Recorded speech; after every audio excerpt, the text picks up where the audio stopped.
Esse nosso caso envolve uma garotinha que foi fazer um favor para a mãe na rua, só que ela nunca voltou para casa. Fala pessoal, Carol na área, trazendo mais um vídeo aqui no canal.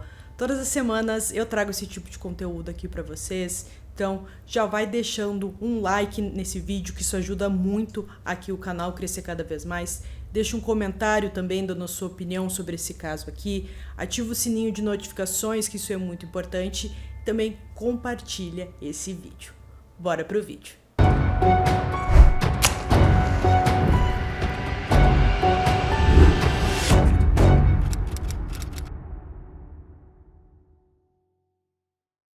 Vicky Laine Hoskinson nasceu em 2 de fevereiro de 1976. Ela morava com sua família em uma área de Flowing Wells, no Arizona, em um bairro muito seguro.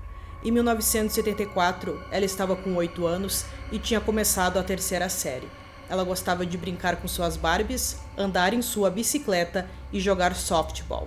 Seu pai Ron diz que ela era muito quieta e cautelosa com estranhos. A criança participou de um programa na escola no ano anterior que ensinava as crianças a ficarem longe de estranhos. E Vicky guardou todo o material escrito. Ela levou muito a sério tudo aquilo que aprendeu no programa. Eu realmente vi ela sendo uma atleta completa, ganhando uma bolsa integral e fazendo algumas mudanças incríveis no mundo, disse sua mãe em uma entrevista. Na segunda-feira, 17 de setembro de 1984, Deb, sua mãe, pediu a Vicky que ela levasse uma carta a uma caixa de correio para enviar um cartão de aniversário para sua tia. Essa foi a primeira vez que Deb permitiu que qualquer um de seus filhos saísse sozinho. Vicky foi com sua bicicleta. Quando a Vicky já estava voltando para casa, ela passou pela casa de sua amiga chamada Stephanie e disse que iria até em casa e perguntaria para sua mãe se ela poderia voltar para brincar. Só que alguma coisa aconteceu no meio do caminho e ela nunca chegou em casa.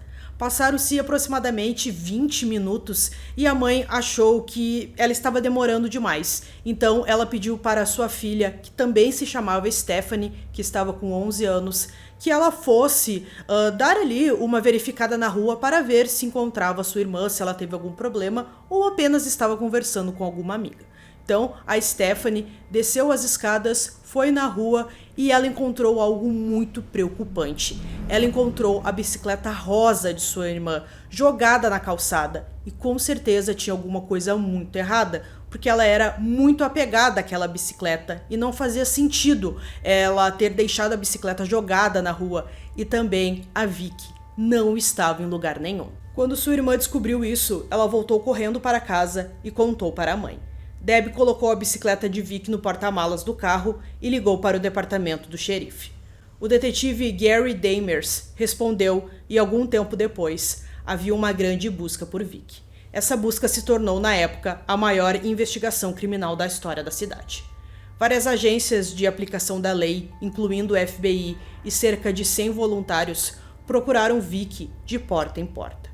Cães e helicópteros foram mobilizados e veículos especiais foram usados para vasculhar terras desérticas perto de sua casa. O departamento do xerife usou um programa de probabilidade de computador da Universidade do Arizona para ajudar a escolher em quais áreas procurar pela criança. Logo depois que o caso foi divulgado na mídia, um informante relatou ter visto uma criança que correspondia à descrição da vítima em uma loja, acompanhada por uma mulher adulta. Um retrato falado da mulher foi feito, mas a polícia determinou mais tarde que o avistamento não estava relacionado ao caso de Vicky. No segundo dia de buscas, cerca de 100 dicas foram dadas à polícia. "Nós te amamos, querida. Esperamos que você volte logo", disse Deb durante uma entrevista coletiva. "Esperamos que quem estiver com Vicky ou saiba onde ela está, ligue para a polícia para que ela possa voltar em segurança para casa." Após entrevistas com possíveis testemunhas, Sam Hall, um treinador de uma escola primária, declarou que viu um motorista de aparência suspeita estacionado em um veículo em um beco ao lado de uma escola no dia em que a Vicky desapareceu. Sam estava cuidando de um grupo de alunos que estava brincando quando notou um veículo suspeito. De acordo com ele, o motorista estava fazendo gestos estranhos e estava lutando com o câmbio do carro. Ele memorizou a placa e conseguiu encontrar um papel e anotou: Mais tarde, ele entregou o número da placa para a polícia após ouvir que a Vicky estava desaparecida. Uma menina disse que esse mesmo motorista fez gestos obscenos para ela enquanto passava por sua casa. Outra viu o motorista bater em um poste. Quando a polícia pesquisou pela placa, eles chegaram até um homem de 28 anos de Los Angeles, chamado Frank Jarvis Atwood. Os agentes fizeram uma verificação de antecedentes e encontraram acusações de sequestro e abuso sexual infantil. Frank estava em liberdade condicional na Califórnia por abuso sexual de um menino de 8 anos. Eles foram ao endereço onde o veículo estava registrado. Era a casa dos pais de Frank. Seu pai era um general aposentado do exército. Poucas horas depois, Frank ligou para seus pais para dizer que o seu carro estava quebrado no Texas e que ele precisava de dinheiro para consertá-lo. Sua mãe anotou o endereço em Kirkville, no Texas, onde Frank estava aguardando. Seu pai então pegou essas informações, dirigiu até um telefone público próximo e relatou o endereço ao FBI. Agentes do FBI no Texas encontraram e prenderam Frank e seu companheiro de viagem, James McDonald, na oficina mecânica em 20 de setembro e apreenderam o carro. Durante o interrogatório, Frank disse aos investigadores que estava no bairro de Vick em 17 de setembro, o dia em que ela desapareceu, e ele estava hospedado por perto. Por volta das 3 horas da tarde, ele saiu para comprar drogas e depois retornou para onde estava hospedado por volta das 5 horas, mas não disse exatamente o que ele fez durante esse período. James não confirmou a história do amigo e disse aos investigadores que ele e Frank tiveram uma discussão em um parque por volta das 3 horas da tarde. Depois disso, Frank saiu por 2 horas e voltou com manchas de sangue nas mãos e na roupa.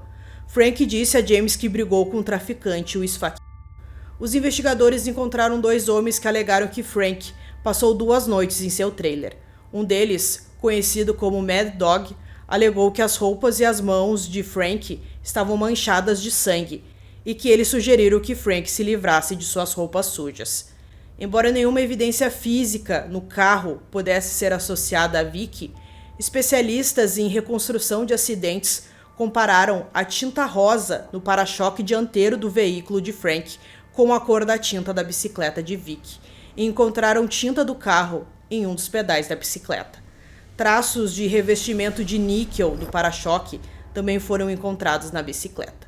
Retornando ao local onde a bicicleta foi encontrada, os investigadores descobriram danos no poste da caixa do correio cerca de 30 centímetros acima do solo, consistentes com a altura do carro de Frank, e acreditaram que este era o local onde o carro supostamente atingiu a bicicleta de Vicky em baixa velocidade. As roupas de Frank do dia do desaparecimento dela nunca foram recuperadas. 10 dias após o desaparecimento de Vicky, Frank Atwood foi preso e recebeu uma acusação de sequestro. Depois de sua prisão, cerca de 2.500 pessoas protestaram do lado de fora do shopping contra as leis que permitiam que molestadores de crianças condenados conseguissem a liberdade condicional. Muitos carregavam cartazes com a foto de Vicky gritando: "Salve nossas crianças e mude nossas leis." Eles expressaram raiva e medo sobre o histórico de Frank. Menos de um ano depois, um estatuto de crimes perigosos contra a criança foi sancionado pelo então governador do Arizona, criando penas mais duras para pessoas que cometem crimes sexuais contra crianças. A família de Vicky liderou aquele protesto. Eles permaneceram esperançosos de que ela retornaria um dia. A busca por Vicky continuou por meses. Outdoors, pôsteres e adesivos sobre seu desaparecimento estavam espalhados por toda a cidade.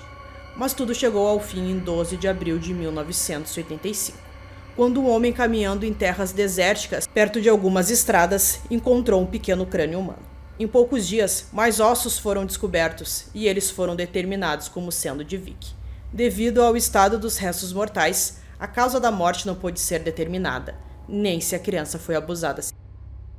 Um mês após o desaparecimento de Vicky, Frank foi extraditado do Texas para o Arizona para responder à acusação contra ele. Em 3 de dezembro de 1984, ele se declarou inocente das acusações de sequestro. Devido à publicidade do caso, o julgamento foi transferido para Phoenix. O julgamento de Frank começou em janeiro de 1987. Ele foi considerado culpado de homicídio e de primeiro grau em 26 de março, e foi condenado à morte em 8 de maio daquele mesmo ano. A família de Vicky, que ocupou toda a primeira fileira atrás do promotor, reagiu com lágrimas ao veredito. Mais de 100 pessoas estavam presentes no momento. Debbie disse que o veredito marcou um novo começo para sua família. Estou no topo do mundo hoje. Ela disse a um jornal na época. Hoje, a justiça foi feita para Vicky, e por um longo tempo tivemos que esperar por isso. Depois que Frank foi condenado à morte, Debbie disse que essa foi a decisão certa. É maravilhoso ter essa sensação de paz interior. Durante seus anos no corredor da morte, Frank se casou, foi batizado na igreja cristã ortodoxa grega, obteve um bacharelado de inglês pré-direito e um mestrado em literatura. Ele escreveu 6 livros, 5 dos quais foram publicados. Ele também trabalhou com pessoas de fora para criar um site. Ele alegou que a polícia adulterou as evidências encontradas em seu carro e que nenhuma evidência física foi encontrada, colocando Vicky dentro de seu veículo.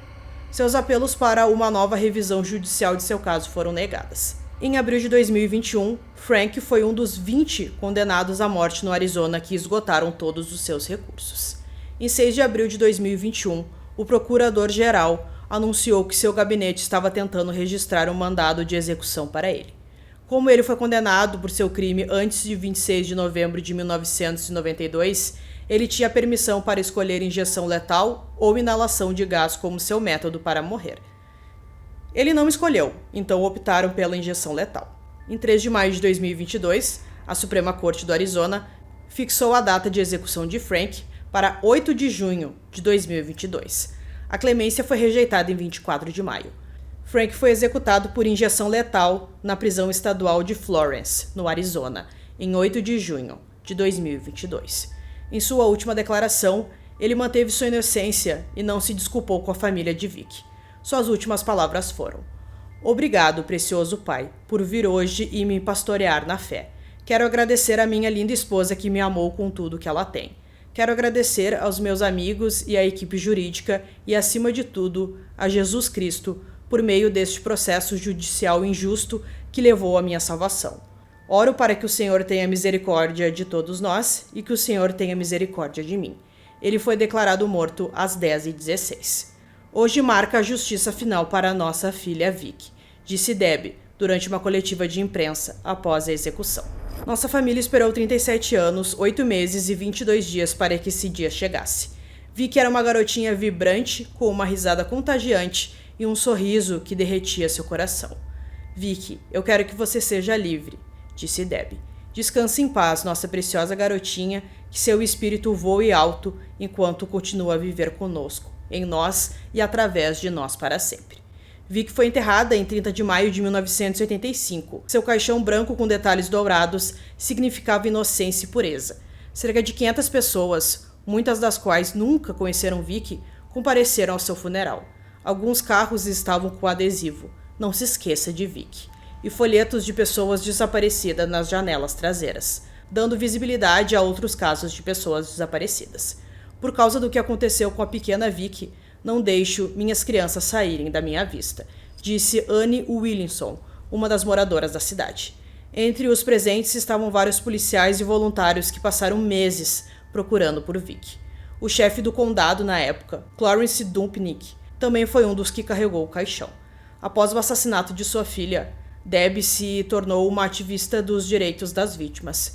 Ela ajudou a estabelecer um grupo de defesa que trabalhou para a aprovação da Declaração de Direito das Vítimas do Arizona, que foi aprovada em 1990. E também ajudou a instituir o sistema de Alerta Amber no Arizona, em 2000. Então, pessoal, concluindo esse caso para vocês, a gente viu que ele já tinha cometido crimes e que nem era para ele estar solto nas ruas, e isso deixou a população muito revoltada. Foi algo que não precisava ter acontecido e com certeza foi um caso que marcou muito essa cidade. Então, eu espero que vocês tenham gostado desse vídeo. Esse foi mais um vídeo aqui no canal Durmam Bem e até o próximo.